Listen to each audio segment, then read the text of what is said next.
கர்த்தருக்கு மகிமை உண்டாவதாக. இந்த மனமகிழ்ச்சி நன்னாளில் உங்கள் அனைவரையும் நான் வாழ்த்தி வரவேற்கிறேன்.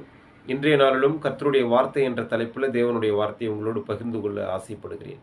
அப்படியாய் நம் வேதத்திலிருந்து ஒரு வசன பகுதியை வாசிக்கலாம். ஏசாயா தீர்க்கதரிசன புஸ்தகம் 41வது அதிகாரம் 10வது வசனம். நீ பயப்படாதே, நான் உன்னுடனே இருக்கிறேன்.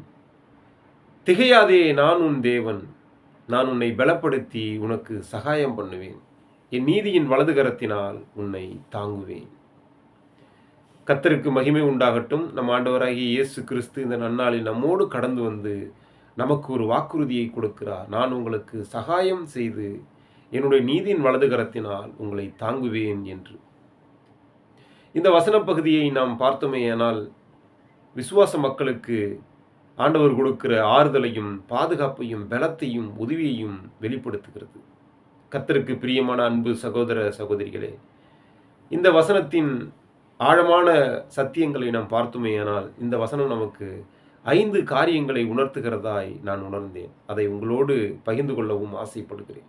இந்த வசனத்துடைய முதல் பகுதி சொல்லுகிறது, பயப்படாதே, நான் உன்னுடனே இருக்கிறேன் என்று நம்மளை பார்த்து சொல்லுகிறது. நமக்கு சோதனைகளும் போராட்டங்களும் வருவது நமக்கு இயல்பு.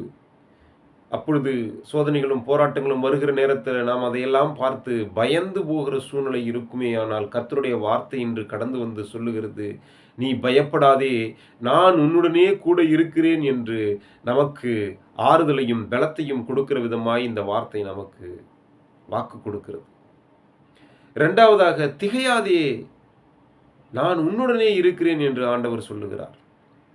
இந்த திகைப்பு என்பது நம்மளுடைய வாழ்க்கையில் எதிர்பாராமல் ஏற்படுகிற அதிர்ச்சியினால், திடீரென்று ஏற்படுகிற அதிர்ச்சியினால் உண்டாவது. நம்மளுடைய வாழ்க்கையில் எப்படியாய் அநேக நேரத்தில் நாம் எதிர்பாராத அதிர்ச்சிகளுக்கு உள்ளாவோம். எதிர்பாராத இழப்புகள், எதிர்பாராத மரணங்கள், எதிர்பாராத தோல்விகள், எதிர்பாராத அவமானத்தினால நமக்கு திகைப்பு ஏற்படுவதற்கு வாய்ப்பு இருக்கிறது. ஆனாலும் கர்த்தருடைய வார்த்தை என்று கடந்து வந்து சொல்லுகிறது, நீ திகையாதே, நான் உன் தேவன் என்று ஆண்டவர் நமக்கு இன்று பலப்படுத்தி நம்பிக்கை கொடுக்கிறார். மூன்றாவதாக பார்த்தோமேயானால், நான் உன்னை பலப்படுத்துவேன் என்று ஆண்டவர் சொல்லுகிறார். நமக்கு சோர்ந்து போகிற நேரங்கள் அநேகம் வரலாம். நம்மளுடைய வாழ்க்கையில் பலவீனம் அடைகிற சூழ்நிலைகள் அநேகம் வரலாம். நம்மளுடைய வாழ்க்கையில் ஆண்டவருடைய வார்த்தை இன்று கடந்து வந்து சொல்லுகிறது, நான் உன்னை பலப்படுத்துவேன், நான் உன்னை பலப்படுத்துவேன் என்று. நான்காவதாக, சகாயம் பண்ணுவேன் என்று ஆண்டவர் நம்மளை பார்த்து சொல்லுகிறார். நான் உங்களுக்கு சகாயம் பண்ணுவேன் என்று. சகாயம் செய்வது என்பது நமக்கு உதவி செய்வது, நம் பக்கமாய் நின்று நம் சார்பில் நின்று நமக்காக உதவி செய்கிறதை சகாயம் என்று வேதம் நமக்கு தெளிவுபடுத்துகிறது. அநேக மனிதர்கள் நமக்கு எதிராக நிற்கலாம். அநேக மனிதர்கள் நமக்கு எதிராக நின்று நம்மளை விரோதிக்கலாம். நமக்கு உதவி செய்யாமல் போகலாம் நம்பினவர்கள். ஆனால் ஆண்டவர் நம் பக்கத்தில், நம் பட்சத்தில் நின்று நமக்கு சகாயம் செய்ய வல்லவராய் இருக்கிறதை உணர்த்துவதற்காக இன்றைய வார்த்தை கடந்து வந்து நான் உங்களுக்கு சகாயம் பண்ணுவேன் என்று வாக்கு கொடுக்கிறது.